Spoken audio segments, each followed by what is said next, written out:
Halo bosku, jumpa lagi dengan channel Masno22. Sebelum lanjut ceritanya jangan lupa subscribe, like, satu lagi jangan di-skip nontonnya ya. Terima kasih. Lao Hei sangat marah sampai rambutnya terbakar. Baru pada saat itulah Chen Ping dan yang lainnya mengerti mengapa Old Hei bergegas menuju lantai 5 begitu dia mendengar formasi terlarang telah dipatahkan. Sepertinya kedua orang ini telah bertengkar entah sudah berapa lama. Jelas sekali lelaki tua berkulit hitam ini tidak pandai berbicara dan sering dipermalukan oleh pihak lain. Nak, segera hancurkan formasi batasan untukku, atau aku akan membunuhmu. Lao Hei sangat marah sampai dia mendatangi Chen Ping. Semua kemarahan akan dilampiaskan pada Chen Ping. Hei tua, beraninya kamu. Chen Biking berdiri di depan Chen Ping. Minggir dan jangan hentikan aku, atau aku akan membunuhmu juga. Lao Hei berkata dengan sangat panas. Aku berkata, aku tidak akan pernah membiarkanmu menyakiti Tuan Chen. Chen Biking tidak bergerak sama sekali. Keduanya berasal dari klan naga, dan Chen Ping juga berasal dari klan naga emas. Bagaimana Chen Biking bisa membiarkan Lao Hei menyerang Chen Ping? Kalau begitu jangan salahkan aku. Baju besi hitam di tubuh Lao Hei meledak dengan aura, menyerang langsung ke arah Chen Biking. Chen Biking langsung tersingkir. Dia bukan tandingan lelaki tua berkulit hitam ini. Melihat pemandangan ini, Chen Ping sedikit tercengang. Pria tua berkulit hitam ini sungguh luar biasa. Senior, bisakah kamu mengalahkan lelaki tua berkulit hitam ini? Chen Ping bertanya tanpa daya kepada Raja Iblis Ciyun. Sekarang, dia hanya bisa meminta bantuan dari Raja Iblis Ciyun. Ketika saatnya tiba, dia bisa mengendalikan tubuhnya dan menaklukkan lelaki tua berkulit hitam ini. Aku bisa mengalahkannya, tapi ada satu hal. Aku khawatir tubuh fisikmu tidak akan mampu menahan kekuatan ledakan bos besar ini. Kata Raja Iblis Ciyun. Ketika Chen Ping mendengar ini, dia langsung terdiam. Meskipun tubuh fisiknya sangat kuat, itu tidak cukup bagi Raja Iblis Ciyun untuk melepaskan kekuatan penuhnya. Kali ini agak merepotkan. Sepertinya kita hanya bisa menyetujui lelaki tua berkulit hitam ini untuk saat ini. Nak, apakah kamu ingin mati atau menerobos formasi terlarang ini? Itu pilihanmu. Lao Hei berjalan menuju Chen Ping dan bertanya. Aku ingin mati. Chen Ping berkata pada Lao Hei yang mengagumkan dan membujuk tanpa menyerah. Lao Hei tercengang, dia tidak menyangka Chen Ping akan menjawab seperti ini. Dia mengira Chen Ping hanyalah seorang biksu muda di alam kesengsaraan untuk belas kasihan. Tapi sekarang Chen Ping sebenarnya ingin mati. Sangat mudah baginya untuk membunuh Chen Ping, tetapi jika dia membunuh Chen Ping, siapa yang akan menghancurkan formasi terlarang untuknya? Nak, apa yang kamu bicarakan? Aku akan memberimu kesempatan lagi. Apakah kamu ingin mati atau membantuku menerobos formasi terbatas ini? Lao Hei bertanya lagi. Ingin mati. Chen Ping masih memberikan jawaban yang sama. Jawaban Chen Ping pun membuat Ji Yun dan yang lainnya berkeringat. Terutama Lin Keting, dia tidak menyangka pria Chen Ping ini cukup berani. Chen Biking juga menatap Chen Ping dengan tatapan kosong, tidak percaya bahwa Chen Ping sama sekali tidak takut pada lelaki tua berkulit hitam itu. Nak, apakah kamu benar-benar tidak takut mati? Tubuh Lao Hei meletus dengan gelombang aura menakutkan, menyelimuti Chen Ping. Pada saat aura ledakan Lao Hei menyelimuti Chen Ping, kristal naga di dada Chen Ping mulai berkedip, dan cahaya keemasan terpancar dari kristal naga. Energi naga emas menyebar, melawan ledakan energi Lao Hei. Silsilah naga emas. Apakah kamu putra naga emas? Mata Lao Hei tiba-tiba melebar dan dia buru-buru menarik napas. Apakah kamu juga seekor naga? Chen Ping sedikit mengernyit, karena dia juga memperhatikan nafas naga dari nafas Old Hei tadi. Meskipun aura ini berbeda dengan aura Chen Biking, ini juga merupakan aura naga. Penjahat ini adalah angin puyuh hitam dari silsilah naga hitam. Saya telah menyinggung banyak orang. Mohon maafkan saya atas putra suci naga emas. Lao Hei kehilangan kesombongannya dan berlutut di depan Chen Ping dengan ekspresi panik di wajahnya. Melihat hal ini, Chen Biking buru-buru bertanya dengan heran, "Hei tua, ternyata kamu juga seekor naga, dari silsilah naga hitam, dan saya dari silsilah naga hijau." Chen Biking tampak sedikit senang melihat orang-orang dari klan yang sama. Saat Lao Hei mendengar ini, dia juga berkata dengan gembira, "Saya tidak menyangka akan bertemu orang-orang dari klan yang sama di menara ini. Bukannya orang yang dipenjara di menara ini semuanya naga, kan?" Chen Ping bertanya dengan heran. Lao Hei hendak berbicara ketika dia mendengar suara anak kecil di lantai 5, "Saya juga seekor naga, saya dari silsilah naga semu.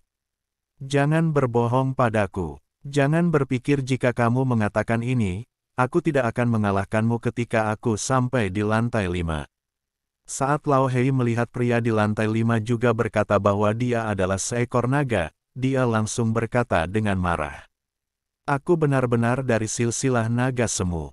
Setelah suara anak itu selesai berbicara, tiba-tiba suara itu berubah menjadi suara lelaki tua dan berkata, "Aku bisa menyamarkan segalanya, tapi suaraku adalah yang terbaik untuk disamarkan. Jika kamu menerobos formasi terlarang, kamu akan tahu apakah itu benar saat kamu melihatku." Anak suci, semoga. Lao Hei memandang Chen Ping. "Sama seperti Nona Xiaoxing, panggil saja saya Tuan Chen. Saya akan lihat apakah formasi terlarang bisa dibuka." Setelah Chen Ping selesai berbicara, dia berjalan menuju tangga. Kali ini, dia tidak membiarkan Lao Hei menguji formasi tersebut, tetapi langsung membuka mata Tianming, dan formasi terlarang muncul di mata Chen Ping. Melihat formasi rumit dan rune yang tak terhitung jumlahnya, Chen Ping sedikit mengernyit. Formasi pembatasan di setiap level sebenarnya berbeda. Dan tidak ada yang salah dengan tangga kali ini. Jika ingin menerobos formasi, Anda harus memulainya dari tengah formasi. Chen Ping mencoba berkali-kali, tetapi semuanya gagal. Pada akhirnya, Chen Ping menggunakan pedang pembunuh naga untuk dengan paksa menerobos formasi terlarang berulang kali, tapi dia juga terlempar ke belakang. Formasi di setiap level berbeda. Formasi level ini jelas jauh lebih kuat. Saya tidak bisa menembusnya. Setelah mencoba berkali-kali, Chen Ping hanya bisa berkata tanpa daya. Saat Lao Hei melihat ini, ekspresinya terlihat sangat kecewa, tapi dia tetap tersenyum dan berkata, "Tidak masalah, formasi pembatas ini sangat kuat, jadi wajar jika tidak bisa dipatahkan. Saya akan pergi ke lantai 5 dulu untuk melihat apa yang terjadi. Mungkin saya bisa memikirkan solusi lain di lantai atas." Chen Ping berencana pergi ke lantai 5 untuk melihat siapa pria yang mengaku sebagai silsilah naga semu itu. "Tuan Chen, orang tidak dapat diprediksi, Anda harus memperhatikan." Chen Biking mengingatkan Chen Ping. "Aku akan pergi bersamamu." Lin Keting berjalan ke arah Chen Ping dan memutuskan untuk mengikuti Chen Ping untuk melihat-lihat. Faktanya, mereka semua tahu bahwa orang-orang yang tertindas di lantai atas akan menjadi semakin kuat. Tidak ada yang bisa mengatakan apakah pria di lantai 5 itu naga atau bukan, dan apakah dia orang baik, jadi naik dengan gegabah adalah sebuah risiko. Namun, Lin Keting bersedia menemani Chen Ping ke sana, dan Chen Ping tidak menolak. Dia selalu merasa bahwa gadis kecil Lin Keting ini memiliki banyak rahasia yang tidak diketahui. "Ji-yun, Nona Zhu, tunggu di sini dulu, aku akan naik dan memeriksa situasinya." Chen Ping pergi untuk memeriksa situasinya.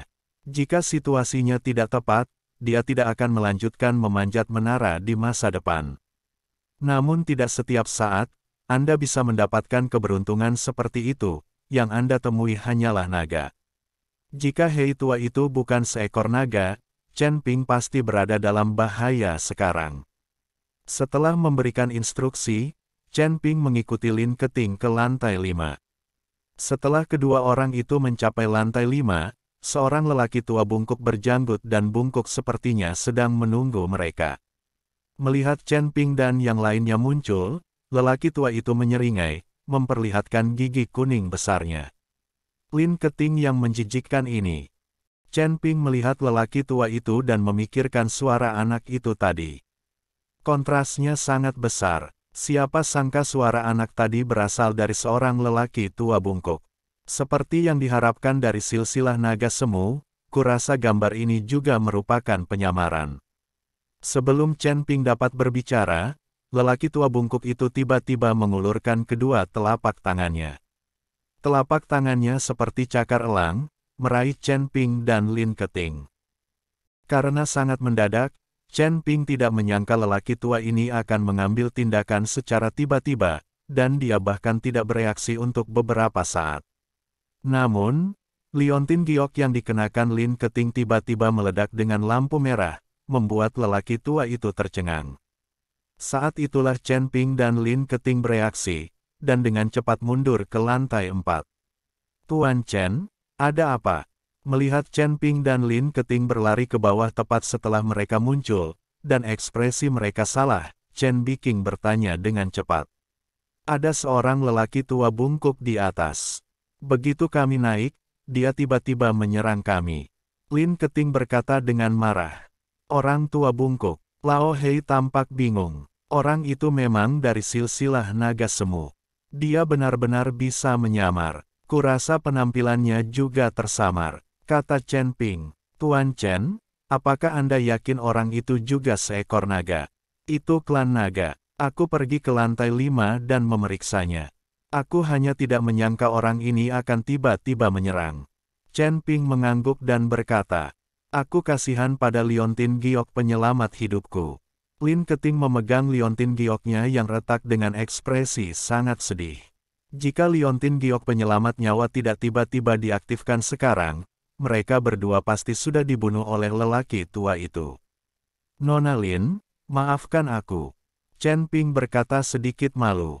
Bagaimanapun, liontin giok Lin Ketinglah yang baru saja menyelamatkannya. Lupakan saja, kamu tidak hanya menyelamatkan dirimu sendiri. Liontin giok ini awalnya dimaksudkan untuk menyelamatkan hidupku. Yang terburuk, aku hanya bisa meminta tuanku untuk memberikannya kepadaku ketika aku kembali. Apa yang harus kita lakukan selanjutnya? Kurasa kita tidak akan bisa naik ke sana. Lin Keting bertanya, saya tidak punya pilihan selain kembali. Saya akan mencoba melihat apakah saya bisa membawa Nona King dan Lao Hei keluar. Kata Chen Ping, terima kasih, Tuan Chen. Ketika Lao Hei dan Chen Biking mendengar ini, mereka langsung bersemangat. Ketika Lao Hei dan Chen Biking mendengar ini, mereka langsung bersemangat. Jika mereka meninggalkan menara ini, mereka akan bebas dan tidak lagi terjebak di sini. Hei tua, Tuan Chen telah membantu kami seperti ini. Mengapa Anda tidak memberikan sebagian dari harta Anda kepada Tuan Chen dan yang lainnya? Chen Biking berkata pada Lao Hei. Chen Ping mungkin malu untuk menanyakannya secara langsung. Bagaimanapun, mereka semua adalah naga, jadi Chen Biking tidak punya pilihan selain berbicara. Lao Hei tertegun sejenak, lalu berkata dengan ekspresi pahit di wajahnya, harta itu sama sekali bukan milikku, dan aku tidak bisa mendapatkannya. Harta ini sudah ada sejak aku ditekan di sini. Mungkin milik orang yang ditekan terakhir kali. Harta karun, bukan milikmu. Chen Ping dan yang lainnya memandang pria tua berkulit hitam itu pada saat yang bersamaan. Mereka selalu mengira harta karun yang bersinar itu adalah milik Lao Hei, tapi yang mengejutkan mereka, orang ini sebenarnya mengatakan itu bukan miliknya. Dengan cara ini, Chen Ping menjadi penasaran dengan harta karun ini. Karena itu adalah barang yang tidak memiliki pemilik, dia bisa mengambil semuanya. Tuan Chen, Anda harus berhati-hati. Binatang petir itu baru saja pergi untuk mengambil harta karun itu dan dipukuli sampai mati. Ji Yun segera mengingatkan, itu bukan urusanku. Aku tidak melakukannya. Harta karun ini sepertinya ada tepat di hadapanmu, tapi sebenarnya berada di dimensi lain, jadi kamu hanya bisa mendapatkannya dengan masuk. Jika kamu langsung mengambilnya, tidak mungkin mendapatkannya. Lao Hei dengan cepat mengklarifikasi. Orang yang baru saja mengalahkan binatang petir itu sampai mati bukanlah dia. Lalu siapa orang terakhir yang dipenjara di sini? Chen Biking bertanya dengan rasa ingin tahu. Entahlah, aku belum pernah menyentuh benda-benda ini sebelumnya. Lao Hei menggelengkan kepalanya dan berkata. Chen Ping perlahan berjalan menuju harta karun itu, lalu membuka mata Tianming. Di bawah pandangan Tianming, semua harta karun ini menjadi redup dan bukan harta karun sama sekali. Ini semua bohong. Chen Ping sedikit mengernyit, lalu mengambil harta karun. Jangan tangkap. Melihat ini, Lin Keting di samping melangkah maju dan meraih Chen Ping, mencoba menghentikan Chen Ping. Tapi saat dia meraih Chen Ping sudah mengambil harta karun itu. Tidak ada kekuatan mengerikan yang membombardir mereka, tetapi disertai dengan getaran di kehampaan, Chen Ping dan Lin Keting menghilang secara tak terduga. Tuan Chen, Tuan Chen. Saat Ji Yun melihat ini, dia langsung panik dan berteriak keras. Chen Biking juga mengerutkan kening dan berkata, apa yang terjadi? Mungkinkah Tuan Chen dan yang lainnya dibawa keluar angkasa? Jangan khawatir, mereka tidak bisa pergi dari sini. Pembatasan menara mencegah mereka pergi bahkan dengan penggunaan sihir luar angkasa. Mereka masih berada di menara ini sekarang, tapi mereka tidak lagi berada di ruang yang sama dengan kita. Tapi mereka akan segera kembali. Lao Hei menghibur Chen Biking. Mendengar perkataan Lao Hei, Chen Biking menghela nafas lega. Saat ini, Chen Ping dan Lin Keting dibawa keluar angkasa. Tapi melihat sekeliling, terlihat jelas bahwa ini juga merupakan lantai 4 menara, tapi satu-satunya perbedaan adalah Ji Yun dan yang lainnya telah pergi. Selain itu, ada beberapa benda berantakan di tanah di dalam menara, yang sangat berantakan. Apa yang terjadi? Kenapa menaranya sepertinya berubah? Di mana yang lainnya? Lin Keting melihat sekeliling dan bertanya dengan bingung. Chen Ping sedikit mengernyit dan berkata, sangat mungkin kita telah memasuki dimensi lain. Meskipun kita masih berada di menara ini, kita tidak lagi berada dalam dimensi yang sama dengan yang lain, jadi kita tidak dapat melihatnya. Chen Ping menyadari selama getaran di kehampaan tadi bahwa mereka mungkin tersedot ke dimensi lain. Apa yang harus kita lakukan? Bagaimana kita bisa kembali? Lin Keting berkata dengan rasa takut. Tidak apa-apa, hancurkan saja ruang ini dan kamu bisa kembali. Mari kita lihat apakah ada hal baik di sini dulu. Menurutku benda-benda ini harus ditinggalkan oleh orang-orang yang tertindas di lantai ini terakhir kali. Melihat barang-barang berantakan di tanah, kata Chen Ping. Chen Ping mengikuti Lin Keting dan melihat puing-puing di tanah. Banyak barang yang rusak. Dia tidak tahu apakah seseorang melakukannya dengan sengaja atau karena usia. Pada saat ini, cahaya keemasan tiba-tiba menyala, dan Chen Ping mengikuti menuju cahaya keemasan. Bersamaan dengan cahaya keemasan, gulungan gambar perlahan terbuka di udara. Di gulungan itu, ada bayangan buram.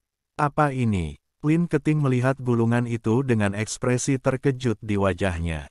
Chen Ping tidak berbicara, tetapi menatap hantu itu. Dia merasa hantu ini adalah orang yang ditekan terakhir kali. Ini meninggalkan bayangan di gambar ini, menunggu orang yang ditakdirkan. Saat Chen Ping sedang bermeditasi, tiba-tiba hantu itu mulai berubah perlahan, dan akhirnya berubah menjadi pedang yang terletak di atas gulungan itu. Itu tidak terlihat seperti lukisan, tapi seperti pedang sungguhan. Chen Ping melihat ke arah pedang itu, dan kemudian mengulurkan tangan untuk menyentuhnya. Tetapi pada saat ini, pedang itu bergetar hebat, dan kemudian kekuatan isap yang besar membuat tubuh Chen Ping bergegas menuju pedang itu seperti air pasang. Chen Ping terkejut, dan dia mundur dengan cepat, tetapi kekuatan isap pada pedang masih menyerap kekuatan di tubuh Chen Ping. Ketika Chen Ping melihat ini, dia segera mengeluarkan pedang pembunuh naga, berniat menggunakannya untuk menghancurkan gulungan itu. Anda tidak bisa menyedot seluruh kekuatan Anda. Tapi saat pedang pembunuh naga dikorbankan, pedang itu tiba-tiba terbang ke dalam gulungan. Aku hanya mendengar dengungan pedang pembunuh naga, dan kedua pedang itu benar-benar mulai berdebat di dalam gulungan. Saat kedua pedang itu bertarung, kekuatan hisap yang tiba-tiba juga menghilang. Chen Ping mengambil kesempatan itu untuk mengambil pedangnya. Kali ini, Chen Ping memegang pedangnya erat-erat, dan kesadaran spiritual yang besar menyelimuti pedang itu. Dia ingin melihat pedang apa ini dan bagaimana pedang itu bisa tiba-tiba menyerap kekuatannya.